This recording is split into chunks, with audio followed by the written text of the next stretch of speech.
સામાન્ય રીતે સરકારી નોકરીમાંથી નિવૃત્ત થયા બાદ લોકો આરામનું જીવન પસંદ કરતા હોય છે, પરંતુ ધ્રાંગધ્રા તાલુકાના સરવાળ ગામના 3 નિવૃત્ત શિક્ષકોએ કંઈક અલગ જ કેળો કંડાર્યો છે। ધનજીભાઈ પટેલ, ભગવાનજીભાઈ પટેલ અને વશરામભાઈ પટેલે નિવૃત્તિ બાદ પોતાનો સમય પર્યાવરણને અર્પણ કરી ગામના તળાવ કિનારે અંદાજે 200 જેટલા વૃક્ષોનો ઉછેર કર્યો છે।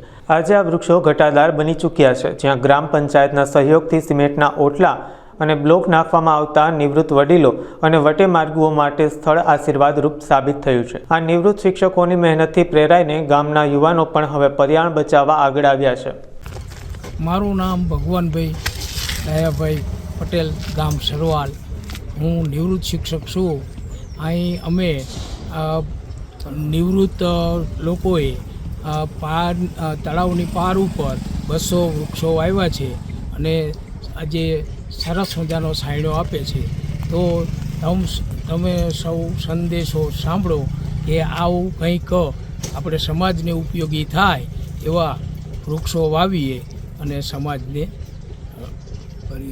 પર્યાવરણમાં લાભ કરીએ। મારું નામ કુણાપરા આશીષ કુમાર પ્રવીણભાઈ છે, મુકામ સરવાળ, તાલુકો ધ્રાંગધ્રા, જિલ્લો સુરેન્દ્રનગર।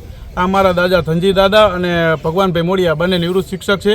નિવૃત્તિ બાદ તેમને આ તલાવની પાર ઉપર 200 જેટલા ઝાડનું વૃક્ષોનું વાવેતર કરી જતન કરેલ છે અને ઝાડની આજુબાજુ ઓટા બનાવી અને પ્લાસ્ટર કામ કરી ત્યાં નીચે પેવર બ્લોકનું પણ કામ કરે છે અને ગામમાં જન્મ મરણ ગમે હોય તો વ્યક્તિઓ ત્યાં ગામમાં બેસવાના બદલે આ તલાવની પાર ઉપર આરામ કરવા અને વિશ્રામ કરવા આવે છે। ત્યારબાદ આ રોડ ઉપરથી નીકળેલા યાત્રિકો થોડીવાર આરામ પણ કરે છે અને તેમના લોકો માટે એમના માટે અમે ચા પાણીની વ્યવસ્થા કરીને એમની સેવાનો ભાવ પણ કરી અમે કામ કરીએ છીએ।